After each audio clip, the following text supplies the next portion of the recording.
Running your practice successfully, or operating any kind of treatment center, requires navigating a maze of regulations. Now, there are many people that they may know these exist, but they don't know how to follow them, or they don't fully understand them.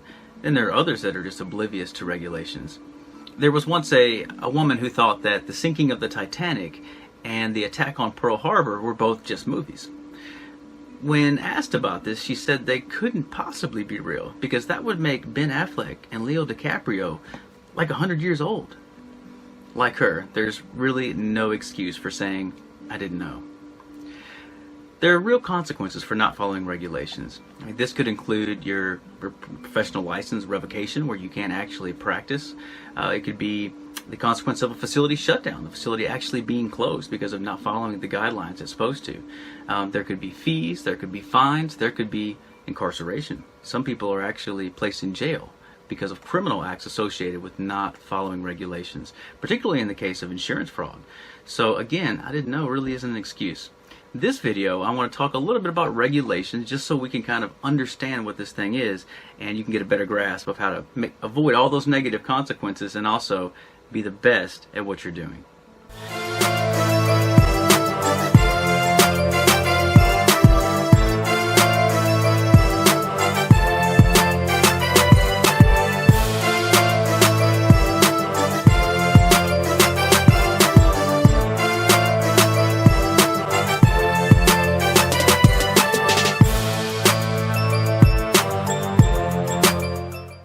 So the first thing is that there are levels of regulations. You can think of regulations like an interconnected web. There are all these different individual regulations, but they all intersect and connect with each other, but they flow from kind of a top-down pattern. The first thing that you need to do to be successful is to know where to find the regulations. So that could be on government websites. That could be, there are a lot of services where you can access and print off different versions or save them as PDFs. Be sure to have those close to you.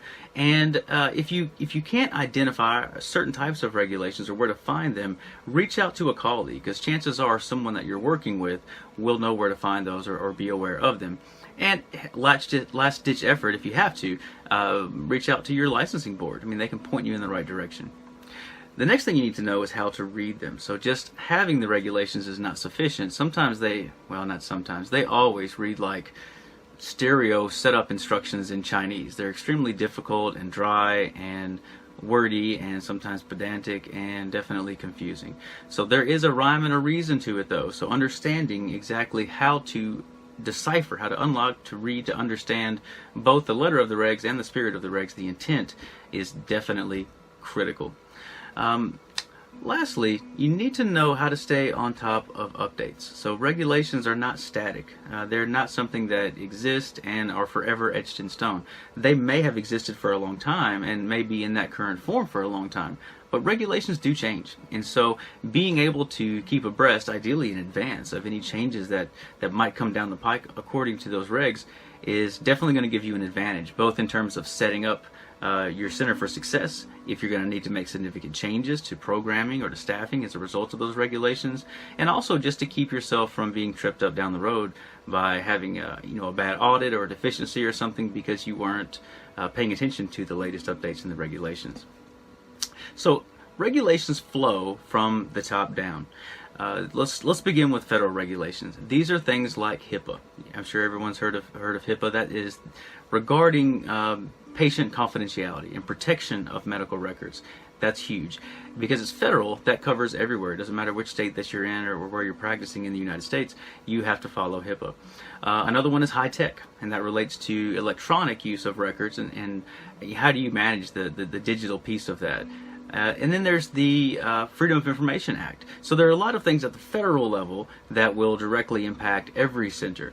The next one is a national organizational level. So there are multiple different organizations. These are things like the American Medical Association or the American Psychological Association, the American Counseling Association. These associations have guidelines typically in the form of ethics codes.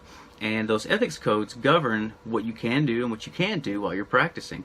And just along with that, they will highlight best practices, the best way to go about doing something. So, and that is also at a national level, affecting everyone, irrespective of your geographic location within the U.S. Then you get to state regulations, and this is probably what's going to impact you the most, because now we're getting closer to a micro level. For state regulations, there are regulations that apply to the provider's specific license to practice. So the things that you have to do in order to keep your license active so that you can see clients, so that you can deliver healthcare services. The specific educational requirements that you have to have, the continuing education units that you have to keep up with. All of those pieces are at an individual provider level and governed through your licensures board. Now, there's also the facility level. So the state has regulations governing what type of license a facility has. So that might be a community mental health center, and there are specific regulations for that.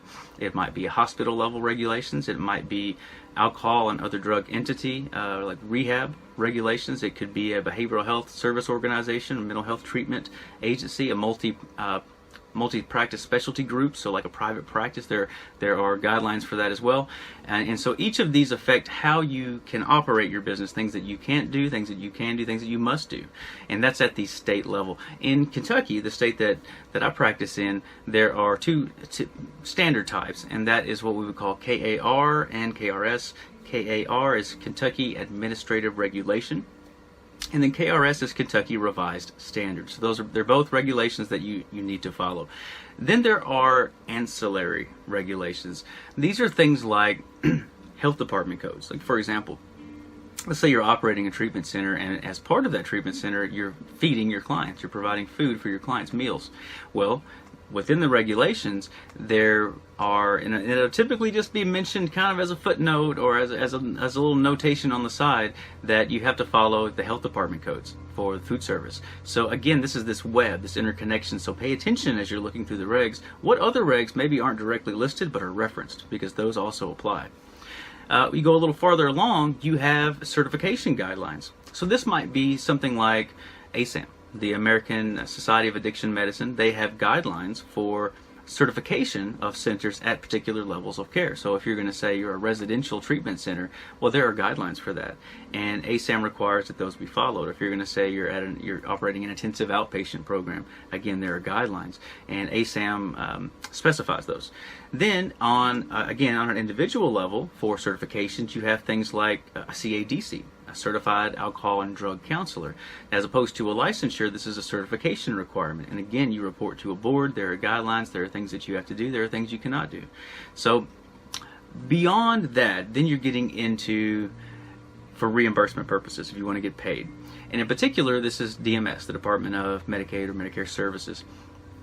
Now, for insurance companies, this is true both of MCOs, managed care organizations, and commercial insurances, which in many cases can be nationwide. But the MCOs are specific to the state. There are fee schedules, how much you can charge, how does that work. There are service codes and descriptions for the service codes, and this tells you if you're going to bill a particular code and you're going to say I'm doing therapy, psychotherapy, what does that entail? What does that involve? So you can't just call something and bill it. You have to make sure that you're following the descriptions, that you're ticking all the boxes that say this is what I've done and this is why I can bill it. And within that, not only in terms of the billing of the services, but DMS has regulations that pertain to what facility centers can do in terms of reimbursement or charging their clients or not charging their clients in certain cases. So those are pieces that you need to be aware of as well on the reimbursement side of things.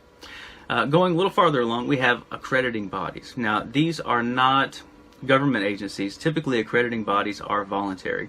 What an accrediting body will do is will give kind of a stamp of approval. A center or an agency will apply for accreditation with one of these companies, and they will do a detailed survey of the company, and they have a list of things. They're called standards as opposed to regulations, and the standards say if you're going to be a top-notch center, you have to do X, Y, and Z, and you have to do this way, and you have to do that way, and if you do everything correctly and you pass the audit, then you can receive the accreditation, which is a kind of a sign to your colleagues and to your clients that you are doing everything you need to do, that you are not only minimal compliance, but going above and beyond, and you are accredited. So those are things like JCO, the Joint Commission, things like CARF, or the COA. These are accrediting bodies, and they're also nationwide.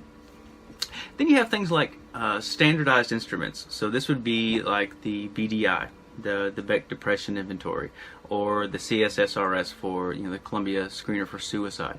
These are things that, to use those screeners, there are guidelines. In order for that to be an evidence-based screener, an objective instrument, you have to use it the way it's instructed. So lots and lots and lots of different things that you need to be aware of as you're practicing, so that you're doing things the way they need to be done.